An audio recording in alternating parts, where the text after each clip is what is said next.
My brother invited me to his wedding, but the entry ticket for one person cost $12,000. My parents were outraged. I never thought a wedding invitation could feel like a hostage situation, but here I was, staring at my brother's email with a mixture of confusion, rage, and disbelief.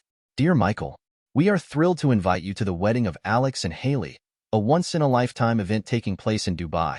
As our beloved family and friends, you have the exclusive opportunity to join us in celebrating our love in the most luxurious setting imaginable. Okay, nothing too bad so far.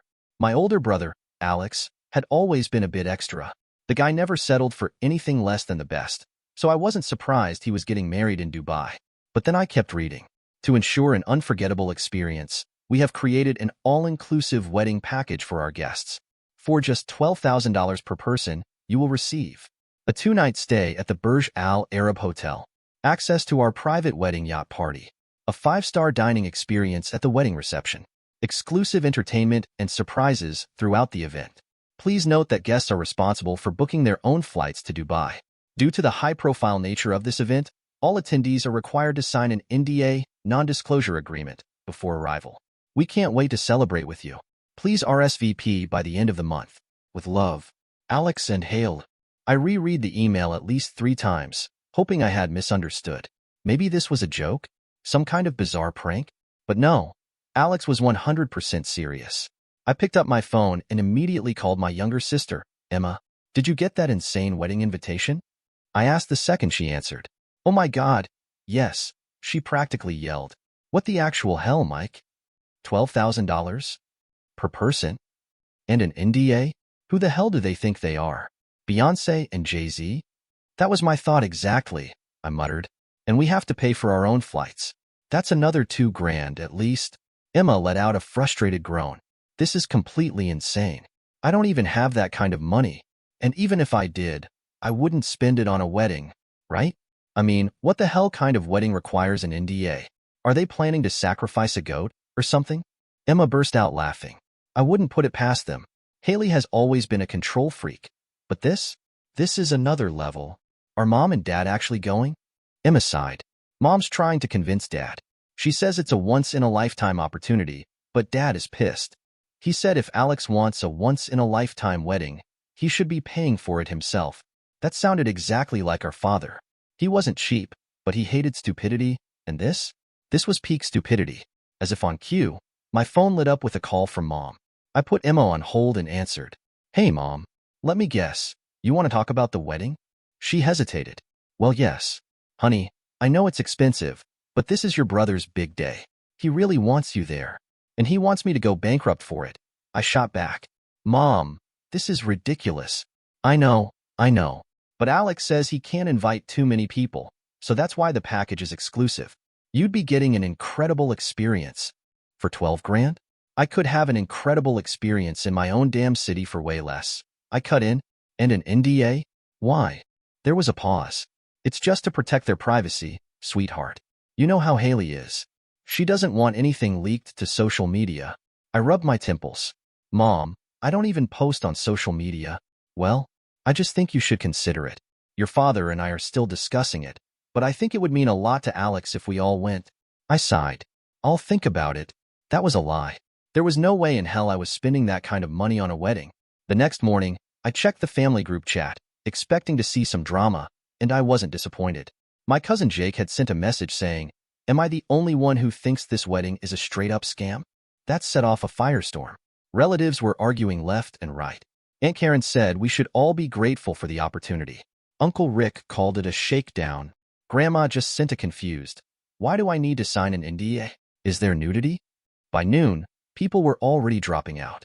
My Uncle Mark announced that he wouldn't spend $12,000 to see Jesus rise from the grave, let alone Alex getting married.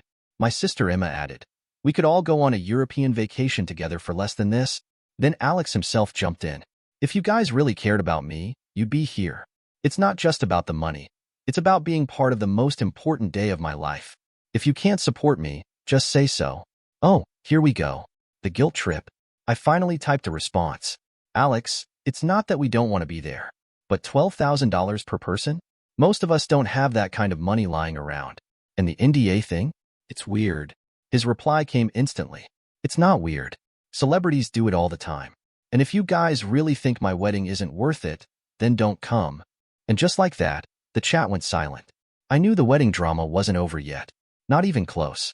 The family group chat had already turned into a full-on war zone, but things escalated when more relatives started backing out. Every few minutes, a new message popped up. Aunt Linda, as much as I love you, Alex, I'm not spending more on a wedding than I did on my honeymoon. I'll send a gift. Cousin Jake, dude, my entire rent for the year is less than this. No way. Uncle Rick, this is highway robbery. Call me when you come to your senses. It was beautiful. Chaos. A rebellion in real time. Alex wasn't taking it well. His responses were getting more and more aggressive. You guys are acting like I'm forcing you at gunpoint. If you actually loved me, you'd make it work. This is why I don't invite broke people to things. Enjoy your basic lives while we celebrate in luxury. Yeah, that last one did not go over well. Emma finally snapped and replied, Alex, the fact that you think spending $12,000 on a wedding makes you better than us is why no one wants to go. And just like that, the gloves were off. Alex started calling people. First, he called my parents, screaming at them for not supporting him. Dad hung up on him after 3 minutes. Then he called me. The second I answered, he went off. Are you actually this cheap, Mike? This is my wedding. My one wedding. And you can't even be bothered to show up? I took a deep breath. Alex, it's not about being cheap. It's about the fact that this is insane. You're expecting people to drop over 12 grand just to attend. That's a down payment on a house. You could afford it if you actually planned ahead, he shot back. But no, you'd rather sit on your ass and make excuses. I felt my blood pressure rising. Dude, I make decent money, but I'm not about to throw it away on a wedding trip. If this was a normal wedding, I'd be there. Hell, I'd even chip in. But this is ridiculous. Silence. Then a cold, bitter laugh. You know what? Fine. Don't come. But don't expect to be part of my life anymore. I let out a dry chuckle. You're seriously going to cut me off because I won't go bankrupt for your wedding? No, I'm cutting you off because you're selfish. Click. I stared at my phone in disbelief. He actually hung up on me. 2 hours later, I got the text. A long-ass message from Haley. Michael, I'm incredibly disappointed in you. Alex looked up to you his entire life, and you're choosing to abandon him on the most important day of his life. Family is supposed to support each other. Instead, you're proving that you don't actually care about him at all. It's disgusting to see how little you value family. You've shown your true colors, and it's honestly heartbreaking. But I suppose we should have expected this from you. I started typing a reply, then stopped. There was no point. Anything I said would just make things worse. Instead, I tossed my phone on the couch and cracked open a beer. If they wanted to be dramatic, they could go ahead. I was done. I thought I was done with the wedding drama, but that was wishful thinking. 3 days after Alex's phone tantrum and Haley's self-righteous novel of a text, the family group chat exploded again. It started with my cousin Jake dropping a screenshot of the official wedding guest list. FYI, I just got an email from the wedding planners. They're updating guest reservations. Looks like over half the people dropped out. Aunt Linda replied almost instantly. Wait, who's left? Jake, clearly enjoying the chaos, took another screenshot. See for yourself. I tapped the image. What had once been a 200-plus guest list was now barely 80 names. Gone were most of the cousins. Gone were family friends. Gone were half of Haley's distant relatives. Even Mom and Dad weren't on the list anymore. Emma dropped in with, Mom and Dad officially backed out. They're not paying $24,000 for a wedding they don't even support. That set off a wave of chaos. WTF, is this wedding even happening anymore? Uncle Rick, LMAO, I just checked the email. They're still demanding an NDA. Who the hell is even left to sign it? Cousin Laura, I feel like we're watching the Titanic sink in real time. Some random relative I barely remembered. The next sign that things were truly falling apart came when Haley's wedding planners started bailing. Aunt Brenda called me, and the second I picked up, she whispered, You will not believe what's happening. Oh, I believe it. Hit me. The caterers just pulled out. Wait, what? Yeah, apparently, the deposit wasn't paid, and they refused to keep the reservation. You're telling me Alex and Haley didn't pay for the catering yet? Nope, she said, clearly loving this. And guess what? The hall decorators pulled out too. You're joking. Nope. The flowers, the table settings, the whole expensive setup, gone. The planners are saying they had non-payment issues. I had to mute my phone because I was laughing so hard. These two idiots had been charging people $12,000 a head, demanding NDAs, and acting like royalty, but they hadn't even paid their vendors. And then, Haley snapped. In the wedding group chat, she sent a 6-paragraph rant that read like a dramatic monologue from a bad soap opera. I cannot believe this. You people are destroying my wedding. This was supposed to be my dream day, and instead, it's turning into a nightmare because of you all. Do you have any idea how much effort I put into this? I trusted you. I expected my future family to be there for me. Instead, you're all abandoning me like I mean nothing to you. You're ruining everything. A minute later, she sent another message. And to those of you who backed out last minute, you should be ashamed. Your selfishness has cost us. The planners are canceling because of you. The vendors won't work with us because of you. I hope you all feel guilty for ruining what was supposed to be the happiest day of my life. Uncle Rick, ever the savage, responded. Or maybe they canceled because y'all never paid them? That got him immediately removed from the group chat. By the end of the day, it was clear the wedding was a sinking ship. Emma texted me later, still laughing. Want to know something hilarious? Always. The yacht company just pulled out. They said the contract was underfunded. Alex and Haley didn't pay for the freaking YCHD either? Nope. Holy shit. I sat back, shaking my head. This was beyond a disaster. It was a public execution of their egos. And the best part? They did it to themselves. I had barely processed the last explosion of wedding drama when my phone rang again. This time, it was Alex. I stared at the screen for a moment, debating whether I should even answer. After everything that had happened, the guilt tripping, the tantrums, the threats to cut me off, why would I? Curiosity won. I picked up. You win, Alex said immediately, skipping the usual pleasantries. His voice sounded strained, tired, like he hadn't slept in days. I raised an eyebrow. What are you talking about? You don't have to pay for the wedding package anymore, he said. I'll cover it. Flight, hotel, everything. Just get on the plane. I nearly dropped my phone. You're joking. I'm serious, he snapped. I'll pay for you to be there. But the NDA still stands. Of course it did. I leaned back in my chair, shaking my head. Let me get this straight. You insulted me, called me selfish, said I was dead to you. And now you're so desperate for guests that you're offering to pay my way? It's not about being desperate, he said quickly, but I could hear the frustration in his voice. It's about family. I want my brother there. With an NDA. Yes, with an NDA. I let out a dry chuckle. That's not how family works, Alex. You don't bribe people into showing up. And you sure as hell don't make them sign legal contracts just to attend. You don't understand, he said, his voice rising. The wedding is falling apart. People keep backing out. Mom and Dad aren't even coming. Do you have any idea what that's doing to Haley? I rubbed my temples. Maybe if you two weren't treating this like a royal coronation, people wouldn't be dropping like flies. Silence. Then a sharp exhale.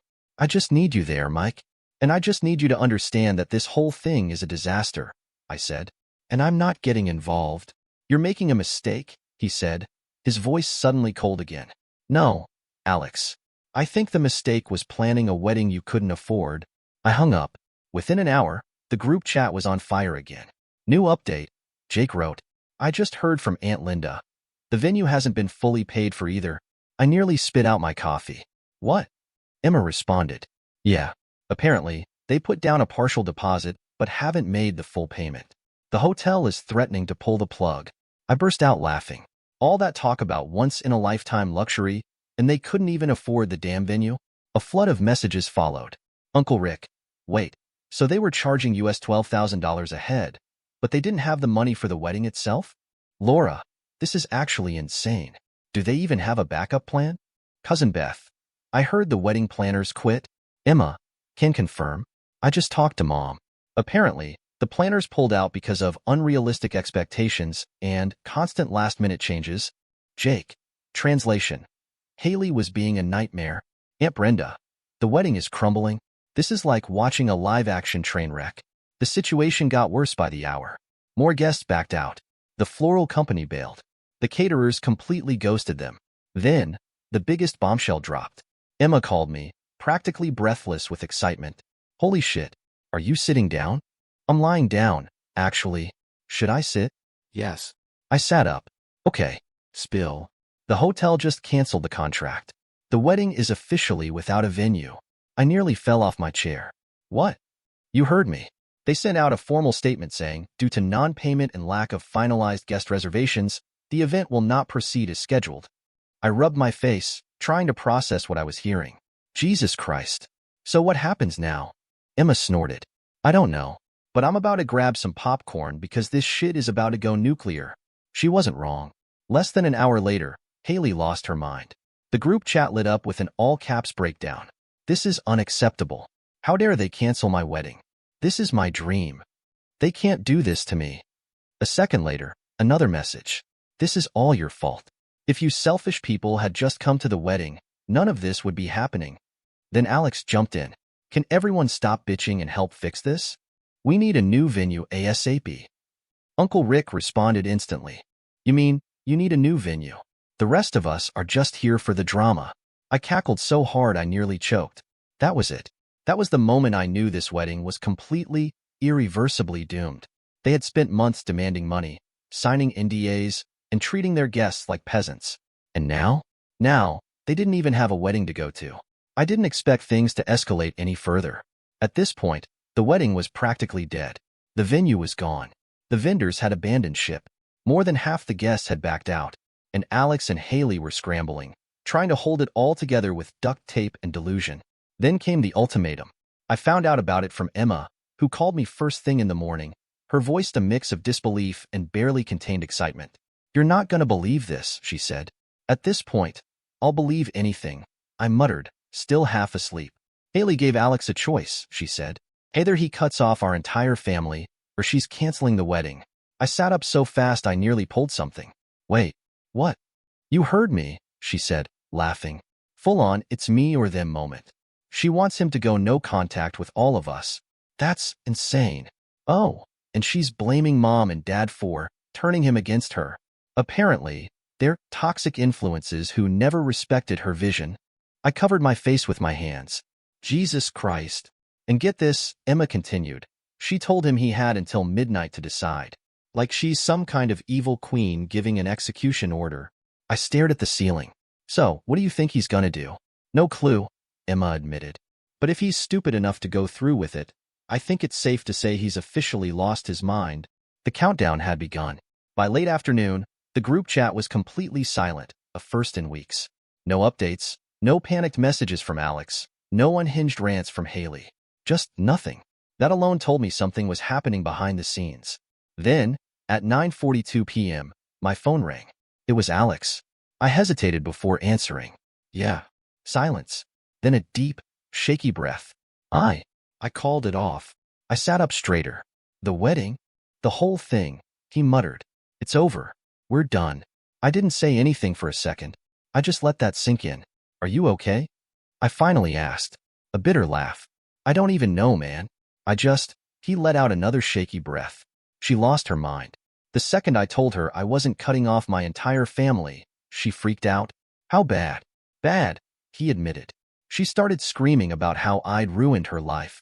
Threw shit across the room. She told me she'd wasted years on me and that I was a disgusting excuse for a man. Yikes. I just stood there. Mike, he said, voice raw. She kept screaming and crying, and I just felt nothing. I looked at her, and for the first time, I actually saw her. Saw who she really was. I exhaled slowly. And what did you see? Someone who didn't love me, he said simply. Someone who loved control.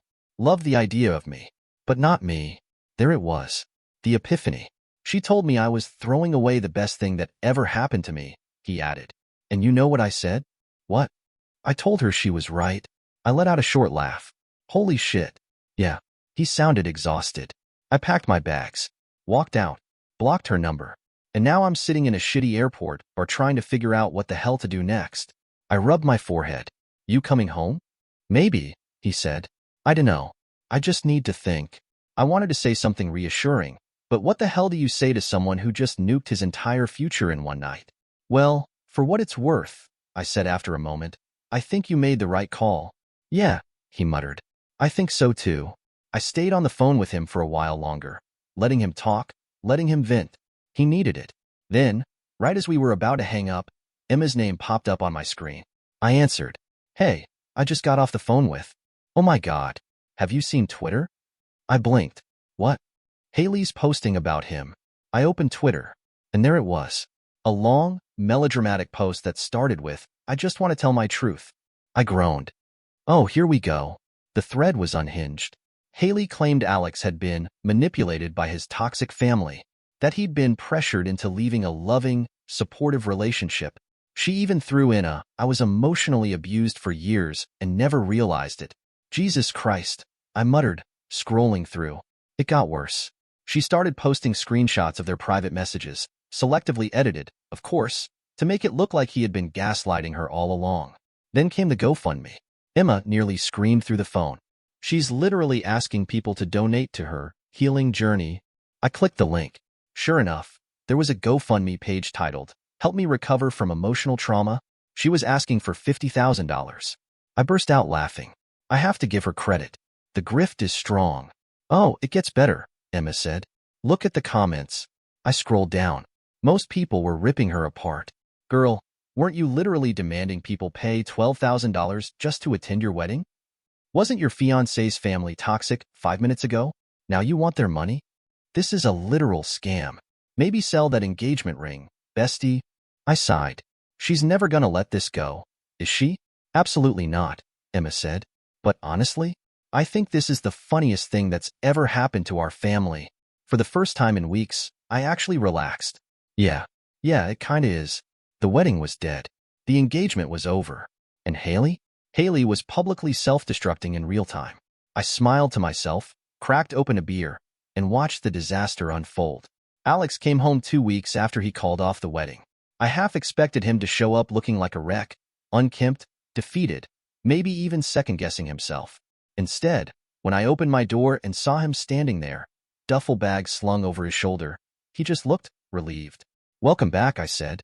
He let out a tired chuckle. "Thanks, man." I stepped aside and let him in. He dropped his bag in the hallway and rubbed the back of his neck. "This is weird," he muttered. "What is?" "Just being back here. After everything." I understood. 2 months ago, he was planning his wedding in Dubai, thinking he was on top of the world. Now, he was back where he started, except this time. He wasn't being manipulated, guilt-tripped, or controlled. "Mom and Dad are making dinner," I said, trying to cut the tension. "Emma's already there. If you're up for it." He nodded. Yeah, I could eat." When we got to our parents' house, Mom practically tackled him in a hug. "Oh, sweetheart, we're so glad you're home." Dad stood in the doorway, arms crossed, but his expression was softer than usual. "Good to see you, son." Emma, who was already sitting at the dining table, grinned. "You look like you just got out of prison." Alex smirked. "It kind of feels like I did." Dinner felt like old times. No drama, no guilt-tripping, just family. Alex wasn't the same, though. He was quieter, more thoughtful. Every now and then, I'd catch him staring at nothing, like he was replaying everything that had happened. After dessert, Emma leaned in. "Sue," she drawled. "Any updates on crazy ex-fiancé?" Alex groaned. "Please, don't call her that." "Why not?" she asked. "She literally went nuclear on social media." Dad frowned. "She stopped that nonsense, right?" Emma snorted. "Oh, hell no. She's still at it. Apparently, she's healing through expression." Mom sighed. "That poor girl needs therapy." Alex didn't react much, which told me he was truly over it. At least, that's what I thought. Until 3 months later, when Emma called me, screaming, "Oh my God, check Instagram right now." "What? Why?" "Haley is engaged." I nearly dropped my phone. "What? To who?" "No clue. Some guy named Brandon. She just posted a whole-ass announcement like she's royalty." I immediately checked. There it was. A ridiculously staged engagement photo, Haley beaming with a ring that looked suspiciously similar to the one Alex had bought her. The caption? "True love always finds a way." I sent the post to Alex. "Dude, you seeing this?" He responded almost immediately. "Yeah, don't care." Emma, of course, was not letting this go. How the hell did she go from heartbroken victim to engaged again in 3 months? I thought about it. Then, something clicked. Unless she was already talking to him before the breakup. Silence. Then Emma sent, "OH. My God." We all knew Haley was manipulative, but the timeline didn't make sense. There was no way she met, fell in love, and got engaged to someone in 3 months. I had a gut feeling there was more to this. I called Alex. "You really don't care about this?" He sighed. I mean, it's weird, yeah. But at this point, she's not my problem anymore. Fair enough. But I think she was talking to this guy while you two were still engaged. There was a long pause. I wouldn't be surprised, he finally said. But honestly, that just makes it easier to move on. Emma, meanwhile, went full detective mode. I found him, she texted an hour later, dropping a link to Brandon's Instagram. The guy was a walking red flag. Self-absorbed gym bro, constantly posting about high-value men deserve high-value women, had a podcast about alpha male mindset, and his captions were just painful. Never let a woman think she's the prize. You are the prize, king. Jesus, I muttered. She upgraded from a controlling bride to a full-blown narcissist, and sure enough, 9 months later, it all blew up. One evening, Emma called me, cackling. Check Twitter, check Twitter, check Twitter right now. I opened it, and immediately lost my shit. Haley had gone on another rant, except this time. It wasn't about Alex. It was about Brandon. I've been emotionally controlled for the last 9 months. I gave my all to someone who only wanted power over me. I thought I found my soulmate, but I was wrong. Emma sent another message. They broke up. I refreshed her page. She had deleted all photos of him. Alex, who had stayed silent through all of this, finally texted me. Karma is beautiful. For the first time in years, Alex was actually happy. It didn't happen overnight, but after everything that went down, he finally started putting himself first. A few months after Haley's spectacular social media meltdown, Alex got a huge promotion at work. He had always been good at his job, but during the whole wedding fiasco, he had been distracted. Now, he was thriving. I remember the night he called me. Dude, he said, breathless. I got it. I grinned. The promotion? Yeah, he laughed. Director of operations. Higher pay, better benefits, and I don't have to deal with my jackass boss anymore. Man, that's huge, I said. We're celebrating. Drinks on you. He snorted. Fine, but only if you let me pick the bar. And just like that, Alex was moving forward. He focused on himself, started hitting the gym again, reconnected with old friends. Then, a few months later, he met Lena. I knew she was different the first time I saw them together. They met at a networking event for his company.